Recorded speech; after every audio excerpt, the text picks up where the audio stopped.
What happens when a couple of guys who spent the last 20 years working on their writing craft finally decide to get serious about publishing, only to face a crumbling industry, AI written books, and a deluge of amateur self publishing? Well, let's find out. Yeah. No. Hey, Rob. We're going to discuss a little bit about why we're here and what we're doing with our own individual writing journey. So my big thing as a writer right now is that I am a super busy, at work, super busy with family, super busy with all the things in my life. And I'm trying to figure out, Robert, is how do I balance all of that? And then how do I try to get into the publishing business with my writing? Because at this point, I think you and I are on the same page. We are both super serious about not just our craft. I think we've been serious about our craft for many years, since high school. But I'm in my 20s. I mean, my second 20s, but So I think that's what brought us together from the get-go. It was just that we had such an interest in writing, and we've been doing it for decades now.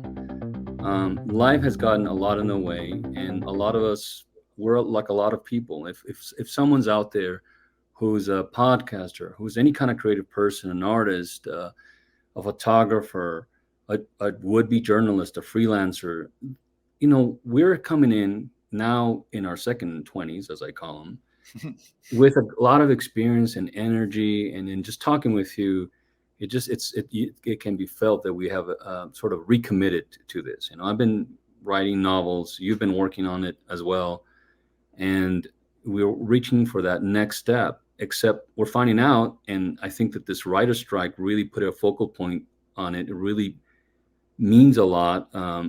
Not just because it's about money, but it's because it's about, for me, it really is showing, and I'm interested in the development because it's really for all the marbles. It's about creativity itself, about how we're going to do things, and how and who is going to get to do them. That's always been the question, Dan. I mean, when we were young, what did we dream about, right? What was our process? How did we think we were going to get there? Well, I thought it was all about talent, and that if you had enough talent, eventually you'd make it. And so we were very confident, I would say arrogant, in our youth, No. first 20s, and thought, just get it to eventually find an agent would get us connected to a publishing house. I mean, I think we both agree that we're going to write no matter what. If nobody ever reads a word of our writing, we're going to write because that's who we are. But I think it's at this point in our lives, I think we're both to the point where we're ready to put our writing out there. And I would love personally in our third 20s to be able to spend more time writing than we do other things. Well, that's an interesting perspective. I don't plan for that far, not because, of course, I don't want to be writing then, but because there are so many things that get in the way, as we've talked, and so the time is now. That's why we're here. We're here talking to each other, and we've been talking to each other because we're on the same track in terms of let's get this done. And just as we're getting this done, in the past, it was about writing those query letters, or those publishers getting those rejection letters, collecting them. It was about that, and then it became about we're Generation Xers, we're Gen Xers. So who we are has a lot to do with what we do, and what we really do, besides professional jobs that we have and we have had, is write, and that's what we're interested in doing. That's why I want to reach out and create a community, find out other people that are in the same boat, because it feels like we're both. I mean, doesn't it feel like we're both sort of climbing out of a bunker and like, okay, we're ready for this, and then surprise, the rules have changed. Yeah, no, the rules have totally changed. And I was thinking, one of the thoughts that has been going through my mind the last few weeks is, man, if I'd only reached this point like 10 years ago, Yeah. before everything became self-publishing and now artificial intelligence, it's like one of my thoughts is, man, that's not fair. It's like I'm finally there. I've got that. Yeah. It's a sense of confidence, and what you've said, you've told me, it's faith in myself or whatever it is. I'm just ready there, and now my brain is exploding with all these thoughts and all these projects. I mean, I've got like 4 or 5 writing projects started. I want to do all of these other things, but now I'm also thinking that, and you kind of helped me realize this, is that all of these new tools and all these changed rules are now opportunities. I like what you're saying. I'm going to play a little bit more into some of my latest fears of it, and I think it's going to be something that people can relate to. And if they don't, they don't. What can I do? But one of the things that I'm thinking is that, and I don't know how much of a chance you've had to be exposed to some of the news and some of the things, some of the more out there ideas, which are really not out there. They're happening. It's just that this game has changed, and it's why that writer strike is so relevant, because it exposes one big thing, and that's that corporations, especially here in America, have been really playing creative people for a long time. Okay, they've monopolized a lot. We now have tools that, at least in the 2010s, that allowed a lot of people to just get their name out there, to get to be sort of indie. What's happened to this indie movement? Well, it got swallowed up by a bunch of corporations anyway. And the same thing, and I like what you're saying. I think that that's the premise of what you and I are going to be doing here, which is a little bit of an experimentation, because I know that you don't claim to know anything more than anybody else, neither do I. We have some experience, but I think we're going to be learning, or trying to learn, whether our premise is right, whether we're going to test out, is this a new time of some opportunities, and how can we exploit them? How can we use the open AI, the chat GPT tools that are developing in a way that we can somehow gain an advantage as individual, creative people or content creators, whatever you want to. But I have a fear, and the fear is that even if we try our hardest, right now we're looking at, if let's say you wanted to be a freelance writer, a freelance journalist, let's try how about MSN.com? That's one of the big ones. That you have a lot of junky type articles that you read. You know what I'm talking about. You go on your computer, and there's that area where it shows a lot of articles. A lot of them are really dumb. But guess what happened? In the last 2 years, all of those people have been fired. I mean, not all of them, but a huge number, thousands of writers have been fired, and that's just one company. All across comes CNET, which is people will recognize that as a huge technology review, mainly technology review company, has also fired their writers. It was very controversial. They're using AI, Dan. They're using AI to write articles. And so that was a path that writers used to kind of get their name out there. Please, what are your thoughts? Yeah, well, and what you and I are going to try to do is to see how we can. Well, first of all, our joint project that we're going to do is a book about writing. So this is something we decided. This is how we came together. We decided. Yeah. First, we decided, hey, everybody, and I'm not everybody. Hey, Rob. Hey, Dan. Let's do a book on writing. I was okay. I can try to see how this could be done. And the more we thought about it, the more relevant this whole AI came. So, what do you think we should do? Yeah, so I like, how can we use the current tools? And this is going to be an experiment, because you and I have some very strong passion projects we're working on, novels that we want, that we're going to obviously write our own, generate ourselves. But as we're doing that, we want to kind of test the waters a little bit, and see how some of these tools can be used. So as we write this book about writing and just using our knowledge and our experiences and what we've learned on our own, can we use ChatGPT to help us with that? Does that interfere with the quality of the writing? Does it make our lives simpler because we are so strapped for time and we're so busy? And then what happens when we get there? Like, I think you and I, we want to test out the traditional publishing route. We want to test out the self-publishing route. and the different options out there, so that it gives us a little bit of dress rehearsal as we get our really passion projects out there.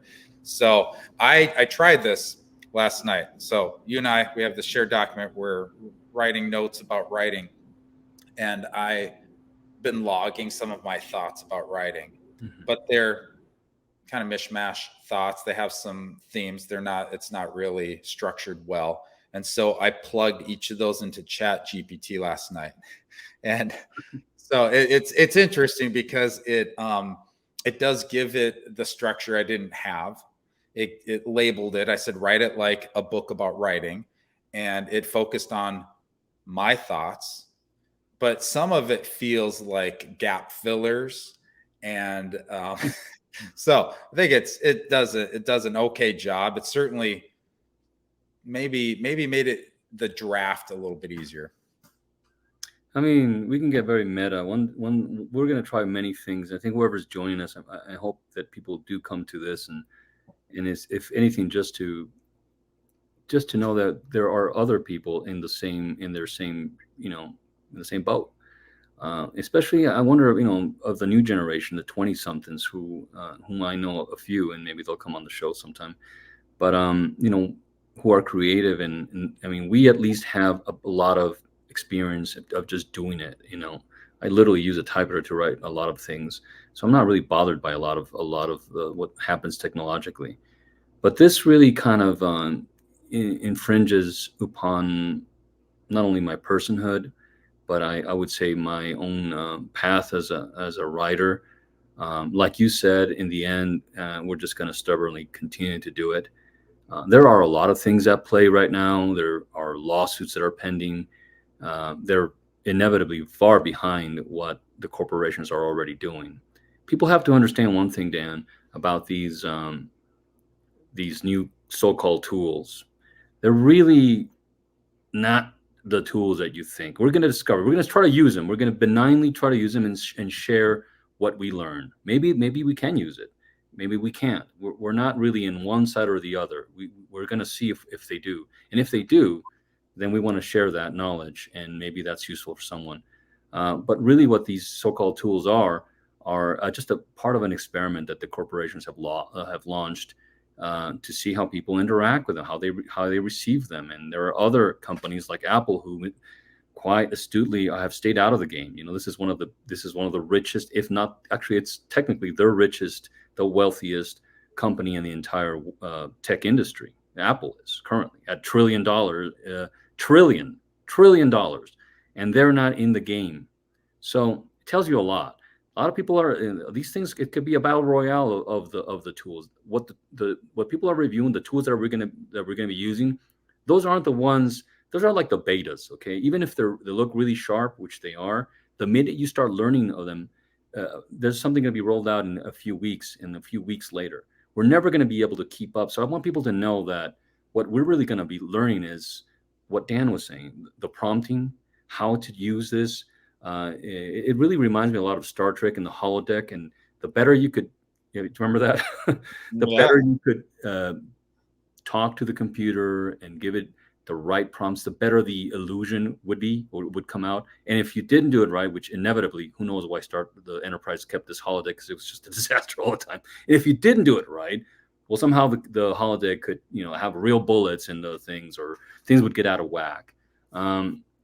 So what we want to learn is how to, first of all, get our feet wet with this. And people are going to come along our ride, just like you spelled it out, trying everything. It's an all points attack.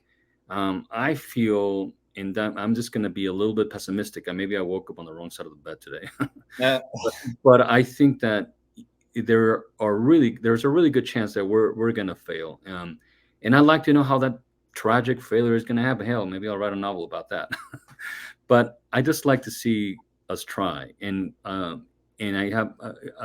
would like to see people come on board for that. Because I think, and this is where it's like, hacking it. What is hacking it? Yeah, mean?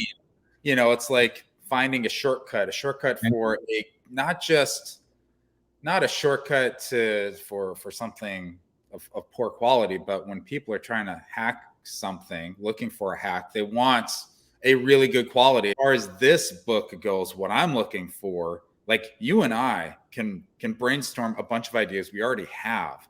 And I think just a little bit more brainstorming, if we plug that into Chat GPT, we'll have full-length chapters, because it will, what I've noticed is that it will center on the idea that you plug into it, and then it will explain it within the context of what it understands, what's out there. And we know that these large language models are all about word associations, right? Exactly. Relationships between words. And so it can be a good gap filler for here and there. It's basically this, Dan. It's an 8-ball. I'm showing Dan an 8-ball. And in an 8-ball, you can ask, is this project going to work? Well, let's see. What is it saying? Most likely. I like it. Most likely. That's pretty good. So we've devised a very fancy way of an 8-ball. Word association, and then what we put into it, our hopes, our aspirations. I really think that what we're going, this is my prediction. I think that we're going to end up with a thing that looks like to have been almost competently written, that will have gaps in that just human imperfection that is needed. That I'll elaborate more on that as I go along. But the idea of using a tool like Chat GPT, OpenAI, is also attached to this notion of perfection, of high competency, of quick, like you said, hacking it is, or hacking something, finding a hack is related in most people's minds to finding a quick way to do something. Yeah. Sometimes not so quick, but maybe cheap or free, or on your own, do it yourself. So have you noticed? Have you looked up on YouTube is full of low content book ideas using AI. So basically, creating coloring books, journals. So this is low content. This is a hack, but it's a very illegal one, and it's a very hurtful one to the people that are trying to do the real work using our minds, our experience, everything else. I'm very skeptical about the AI. I think we'll end up creating a little bit of a Frankenstein. We shouldn't even call it the AI. I call it a mimetic system, because it's all it is. It's a copycat. It's kind of a poser. It's a bit of a thing that pretends to be something else and patches things in a collage way that, to most of us, make sense. There's a coherence there that's been achieved.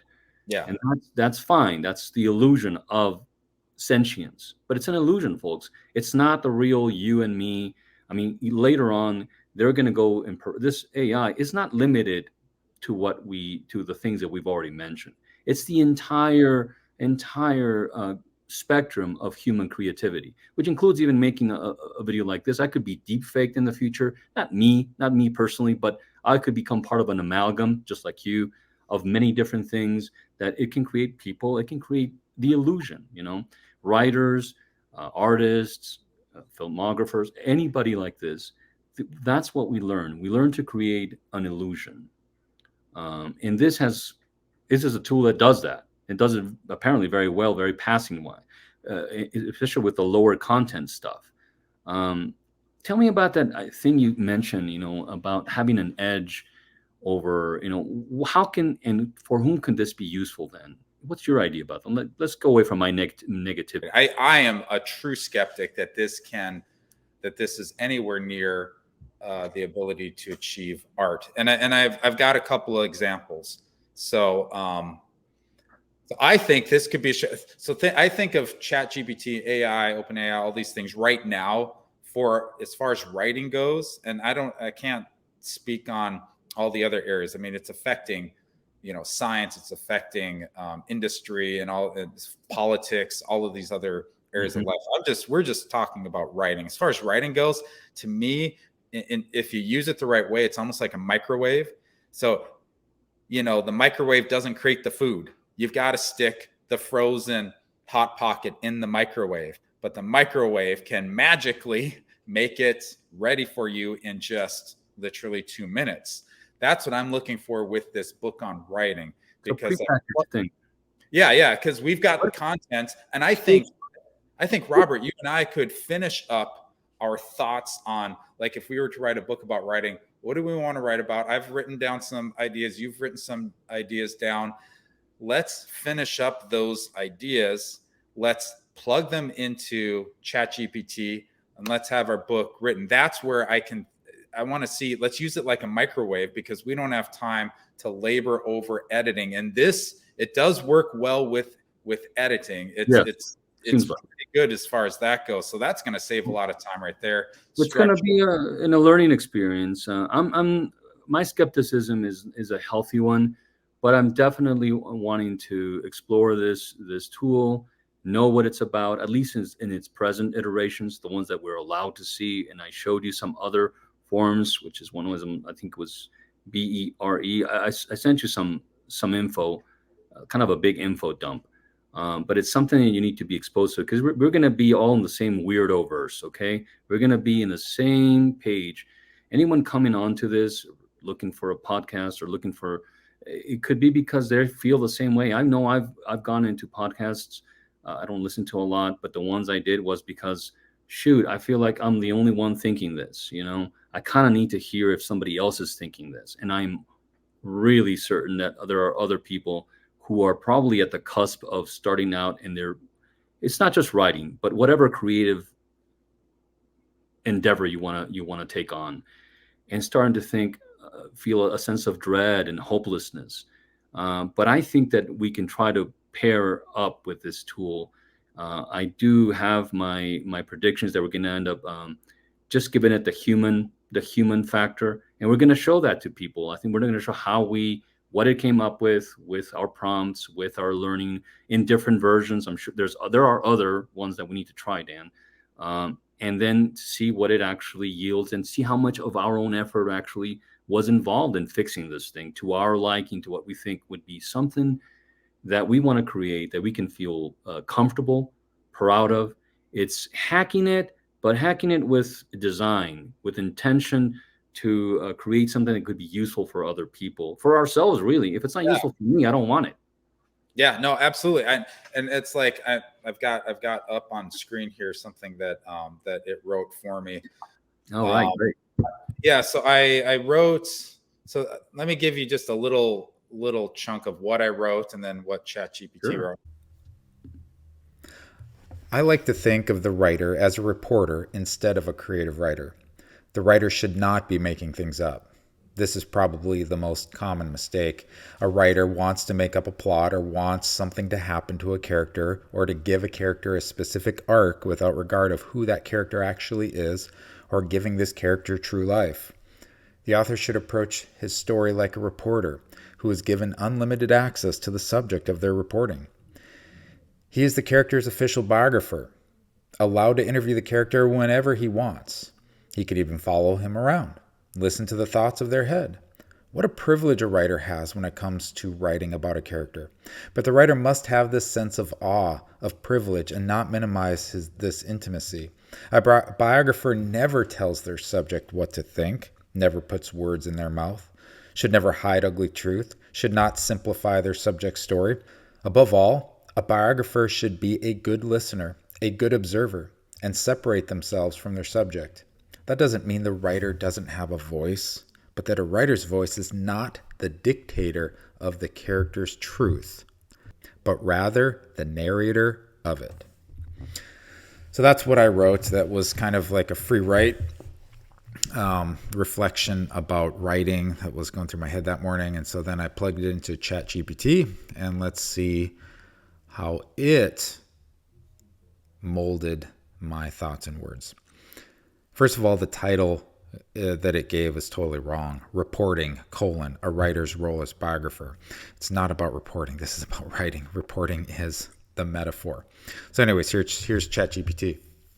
The notion of the writer as a reporter transforms the act of storytelling into an investigative pursuit, shattering the illusion that fiction is about creating something from nothing.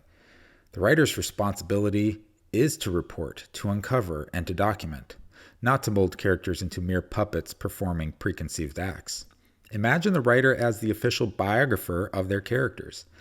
granted unlimited access to their lives. Just as a biographer seeks to capture the essence of their subject's life, a reporter or a writer immerses themselves in the character's world, documenting their thoughts, feelings, and experiences. This unique privilege of delving into the psyche of a character comes with the responsibility of objectivity and respect. The relationship between writer and character mirrors that of a biographer and their subject. Writers become listeners, observers, and interpreters, recognizing the intimacy of this connection. It's a two-way exchange. The character imparts their truth while the writer portrays it. The writer's voice acts as the narrator, faithfully recounting the character's experiences without imposing their own will. Conceived acts. So that's the end of that. I think that I don't think that's bad, because it maintained my essence. Like, I gave it the content, and then It maintained the essence of a half-baked idea. It's not that it's not a good idea, but when we writers generalize, we generalize because we're exploring, right? We're always exploring. There's not one answer that we can come up with that's the answer to anything. We're always looking for a lot of. We're truth seekers, even though the truth is always beyond us. It's somewhere behind some veil that we cannot reach. So what did you think of? What did you think of that, though? The style. I thought exactly what I said. If I were reading it, it didn't matter if it was a human or the person. It's not passable to me because philosophically it lacks that extra layer. So that's what I was, even before we had started. Dan had, you showed me a bit of this, and I was already, fighting it. Just because I know that it felt like a film in there, just a thin veneer of just icing. That's it. So this is just icing around something big, because a writer or an artist, I want to just say artist or content creator, because people don't like saying artist because you think artist is too much. Oh, he's got his face stuck up in his own butt or something. But the thing is that if you're working with ideas, then you're probably an artist. This does not show an artistic way of looking at things. It's presenting a formulaic way of truth seeking. When it comes to characterization, and when it comes to folklore, when it comes to things, it really is a very good way. So in other words, what this thing is saying and what your idea is saying is interesting. It's interesting from one mode. It's a mode that you can stick to, say, in one piece of writing. But could it be true of most things? Probably not. The truth is that. But the point here is that I was trying to make, and that it. No, I got your point. I'm just arguing with you in the chat this time. No, but this is about writing too. Is that so many people get so caught up into plots, and they just try to hack a story by coming up with a great plot. They're not artists. They're writing by the numbers, and that's just what I was trying you to. You said something really wonderful in our last conversation. And it had something to do, and I wish I could paraphrase it well enough, but if you can remember, it had something to do with the people that haven't built a certain level of expertise. Do you remember? Yeah. You need a certain level of competence. Otherwise, you can't use ChatGPT. It won't work. And if it will produce exactly what it's doing. Yeah, it'll give you. Yeah, are you just a factory worker? Yeah, I mean. Some of the people that can come into this is not to say, okay, you're not part of the conversation. We all started very humbly. I'm willing to show what I've written. I feel confident about it. It's got a lot of imperfections, and I like those imperfections. I build imperfection into my work, as Dan is very frustrated about when I do it, because we have different styles. But I do it because only I could do those imperfections. They're a part of my thing. I'm very deliberate about those things. An AI tool would not be able to replicate something like that. It might be able to do a mimicry of it, but not on its own, not without getting not without being a parrot, basically. But we're not fighting with the AI because it's not a fight that we can win. It's never going to be a fight. In fact, we already lost that fight. No, it's like, what was that one of those articles that we read talked about how AI will be able to at some point design an engine for whatever purpose in mere seconds, whereas before it took a whole team of scientists maybe many months to do that. So in some ways you can't compete. The way how quickly it generates a writing, like, please give me a report on this, it's like boom, it's done. So you can't compete with that. So this is where I think we're going to realize in our little journey here in this podcast and with our Yeah. writing challenge here is that some things you can hack, some things you cannot. You can't hack being an artist, like an artist. Exactly. But this is But then it's almost like it's forced our hands. See, this is why why I like calling the show Hacking It, and that's because the chips are so stacked against us. We have no other choice, and that's maybe a premise that I'm wrong about, and we'll find out. But to try to do the same thing, let's see if we can hack this thing and use it for our purposes. That's the gimmick here, and that's just one of the veins that we're exploring. Like you said earlier, we're going to be doing it in the traditional way. We're going to be trying to reach out to other people and that'll enrich us. So we're storytellers. Let's get out with this. We are storytellers, and everything is a story. I've been saying this for a long time. Maybe you have too. Everything's a story. If I want to know about a star formation, that's a story, right? There are events that led to certain things. There's mysteries. There's a plot. There's a logic, and there's also something that's mysterious and enigmatic about that process. Everything is a story, and so it's no wonder to me that we are storytellers, and that's what people, are going to be doing. There are people for whom this is not natural. This is not even an inclination to be a storyteller, to be a writer, to be an artist of any kind. It's not something, but they're going to be able to play with these tools and get the illusion. They're going to get the microwave product, like you said, the popcorn. They're going to get the fan fiction that's going to be spruced up. And I think there's nothing wrong with that. I think that's fine to play with these things. So this podcast is our means and our conduit to just kind of opening everything up, looking under the trunk and sharing that with everybody. That's what I want to do. But quite a different thing is to just take somebody's stuff and then use it as your own. That's stealing. That's not growing. Artists are all about sharing things. That's what they do. They always lose. They always lose because people are always taking things from them.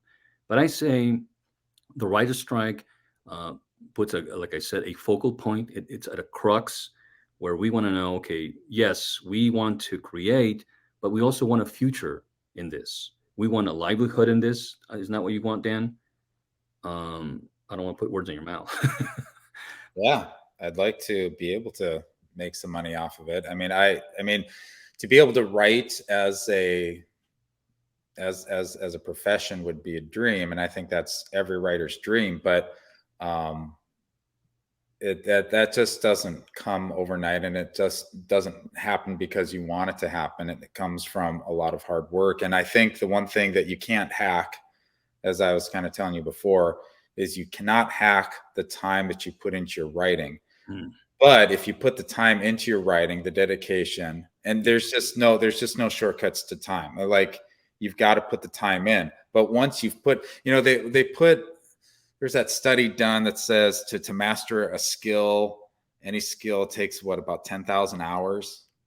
I heard about that. Yeah. And I don't know. And I think with writing, it depends on the person. For some, it might be 1,000 hours, 2,000 hours, maybe 20,000 hours. Who knows what that is? But once you've gotten to that point where you've kind of reached some level of mastery, then it's like writing is a hack. You found the biggest hack of all. I love this relationship that you've made. I love this relationship that you've made between Hacking It, which is what we're starting, is our idea, just to kind of a defense mechanism in the new landscape that we're trying to figure out. It's like we're coming out of a bunker in a post-apocalyptic world and trying to figure out what this map looks like, or create a map and try to survive. It's really what it is. And then marrying this idea of mastery, because there are a lot of cultures in Americans used to be one of those cultures in which if you found something made in America, it was damn good. Okay, that went from not only cars, but everything. Everything was in this idea of craftsmanship, of true interaction with your medium. So from Hacking It to mastery, that's what we're about, aren't we? Yeah, absolutely. And let's see what we can do this week. We've got a bunch of notes. Let's use AI to put them into chapters, and let's actually have some chapters by the next time we talk, and see how close we are to having a book. I mean, I'm curious. Like, and let's do this. Let's do this. I've already done this a little bit. I want to see you do it. Like, I was writing this morning, this little scene description, and it's like, I don't know if it's just too early. Coffee had not kicked in yet, but I just wanted this description of this little nightclub that was brick exterior, kind of old, unassuming on the outside. And I just didn't want to spend the time describing it. I was just feeling lazy. So I said, okay, ChatGPT, describe this little nightclub. And it came out, it spit this stuff out. And it's just terrible. It's just terrible. But what's going to be really scary is when it's good. That's what's going to be scary. Because then you're giving up something much deeper, which is free will. That's why we have to hack it fast. We have to figure this out. I love what you said, but I'm also going to take the side of the writers, because we're needing to take that step too, and we're going to take the step. It's a dare during this whole adventure, however long it lasts. And we're going to try to even hit up a screen play or whatever and get rejected normally, whatever. But we're going to try it. We're going to try everything. And one of the things that I'm going to tell you is that you already know. Your dad is a screenwriter and artistic. His name is can you say his name? Jerry Allen. Jerry, yeah, great singer, and I can attest this myself. But and songwriter, just should be. It's a perfect example of someone who should be who is part of this movement, should be part of this movement, because this is like an indie person that will not. This is my point. Okay, this somehow did not get into the mainstream of whatever it was, Nashville or whatever. And it's the same thing for these writers that are writing Barbie or writing the Hulk or writing all those what do you call those comic book MA universe, MC, whatever. Those MCU universe. I never got into it. Everyone can tell now that I'm just out there under a rock. Yes, I am that person. And Dan can totally pick on me for technologically being backward, because I'm sort of proud of it a little bit. This is part of why why I'm doing this. But really, you can't produce original things, Dan, if you're working in a straitjacket. If the producers and the corporations are always guilty of this, they don't allow. What's the genesis of a great artist these days, of a filmmaker? It used to be that, he started with doing little commercials, little crappy stuff, and then he went on. He got noticed, and then he got to do something that was really commercial or somehow hit the spot. Maybe it was really artistic, hit the spot, and now that director, like say Villeneuve, or that other guy that wrote Inception, I don't mean to say that other guy. I really know who it is, but because we're live, I just spaced it. Christopher Nolan. Christopher Nolan, thank you. I don't mean to be disrespectful. It's just that I forgot because we're talking here. But any of these guys, and many, many others like him, started out because there was a progression of, hey, you're going to do some commercial stuff. And if you can hit this commercial stuff, then we're going to let you do the interesting stuff. Isn't that always? And it's also the same within writers, for writers, Dan. I mean, don't shoot like this is what I've been doing. Like, oh my God, let me tell you something about. I've been writing a novel, as you know, it's called Borderlands, right? And I did it partly because it's connected to another novel that I wrote. But I also kind of wanted to really hit, and I'm going to be open about this, a nerve which would be somehow at least commercially accessible to people. Okay. Yeah. So, well, that's being commercially accessible is different than just recycling. It's hacking it a little bit. If you think about it, I mean, if I could be freer, what could I do? Even though nobody's published this. Gotcha. Well, it's almost like there's just these what do you call it? These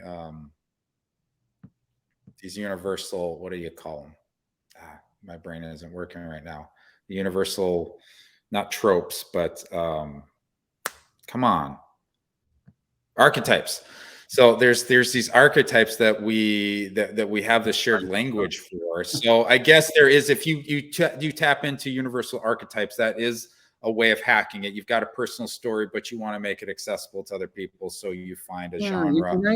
And I didn't even mean it like that. I meant and those things are not. And to me, what I'm working on in my future projects and projects coming after, that's why I'm such in a hurry.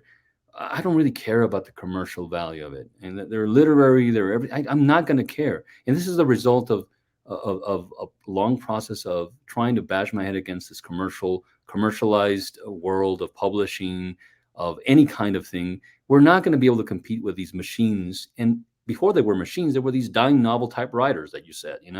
That's what we're talking about. These hacks. There's real hacks. There's some real hacks in Hollywood, guys. Some of them are and we're not just talking about Hollywood, but the entire publishing business. Some of them, they pander to whatever ideological movement it happens to be in vogue. Okay, some of them pander to just whatever trend there is, and some of them pander just to the entertainment or shock value. Some of them try to But be. I know, and so they've also helped create this illusion that they can be replaced by artificial intelligence. That's what I'm saying. That writing Hollywood has become so superficial that I don't know if it'll be distinguishable. Some of these blockbusters, it was an AI writer, you know. So, anyways, go ahead. It won't be distinguishable. But I like your thoughts. I kind of feel like we've got a little bit of fire in the belly here toward the end.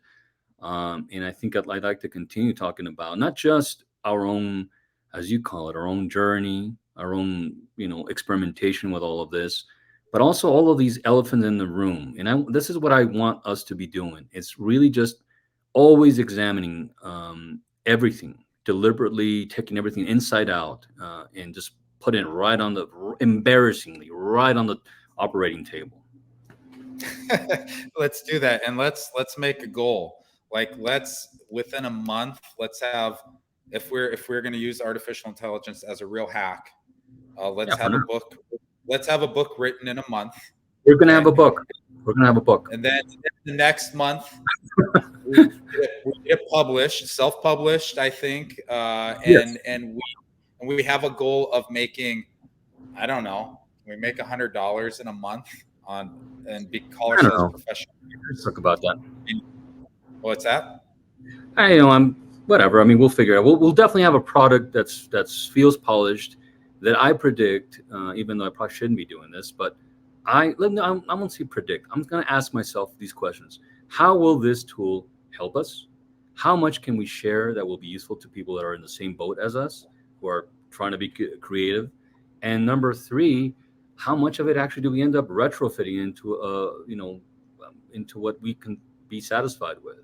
Now, how much more time did we actually spend patching this thing up? Because it's what it might end up.